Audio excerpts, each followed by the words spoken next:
So yun po what's up po sa lahat ng mga chicken pit gang dyan Naranasan mo na bang tawagin ng kalikasan sa gitna ng daan habang nasa pampublikong sasakyan? Halina at pag-usapan natin ang 4 na yugto ng tawag ng kalikasan. Ito ang senaryo. Umalis ka na ng trabaho, pauwi ka na, pero dahil gutom ka, isipan mong kumain sa paborito mong fast food chain na only rice na pare-pareho namang manok ang tinda. At ang malupit, hirap na hirap ka pang pumili kahit naman pare-parehas na manok yung tinitinda nila. To cut the long story short, natapos kang kumain at sumakay ka ng bus. Nang bigla mong maramdaman ang masamang hangin na papalabas sa pagitan ng iyong mga bayag. At dito na nagsisimula ang unang yugto, ang pag-utot. Ito yung dahan-dahan mong itinataas yung gilid ng tumbong mo para ilabas yung nananalaytay na masamang hangin sa butas ng puwet mo.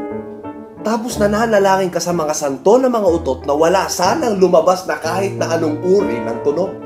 Kaso, may namuong tunog. Napatingin ang katabi mo. Tumingin ka din sa katabi mo. Habang pinapakiramdaman kung tae ba utot ang lumabas, ay nagpapanggap ka at naghahanap ka ng pwedeng sisihin. Nakikiin. Baho naman nun.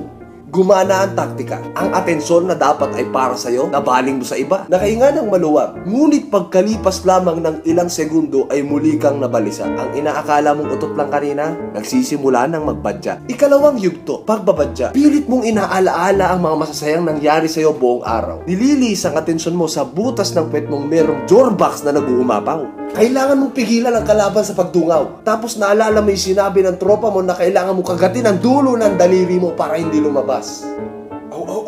Hindi totoo ang sinabi ng tropa mo. Ikatlong yugto, pagpipigil. Malayo na ang tingin ng iyong mga mata. Naghahanap ng bukas na palikuran sa iyong paligid nang mapansin mo na sa expressway ka pala. Nagsisimula ng tumayo ang iyong mga balahibo. Pinagpapawisan ng malagkit kahit nakatutok ang aircon sa mukha mo. Tinakpan mo ang aircon na umaasang merong magbabago. Sa puntong ito ayaw mong tamaan ng kahit na anong uri ng hangin ng balat mo. Nagsisimula na mapansin ng iyong katabi ang kaduda-dudang ikinikilos. Habang ikaw naman ay tulalang nag-iisip kung paano ka makakaraos.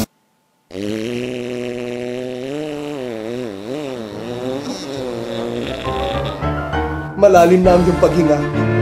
Naglalaban ang puso at isip kung ilalabas mo ba. Nararamdaman mong hindi na magtatagal, pero nilalaban mo pa.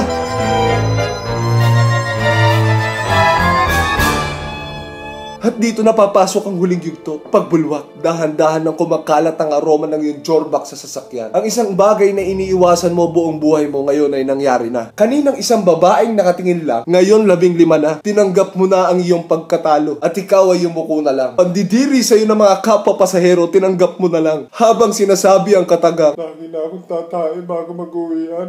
Lagi na akong tatae bago mag-uwian. So yun po shoutout sa mga nagko-comment sa akin. Shoutout po kay Nicole Mamaradlo, shoutout po kay Paul Estrada, shoutout po kay Kimoriel Aguilar, shoutout sa inyo lahat. Kay shoutout din kay Tim Palunggay. Ito, click nyo. Pwede nyo rin i-click yung nasa baba kung gusto nyo. So every video ko may shoutout na ako sa dulo, kaya maganda, tapusin nyo. Tapusin nyo, huwag nyo muna tignan yung shoutout next time, okay? Maraming salamat! Chicken Vida! Power! Hello! Peace!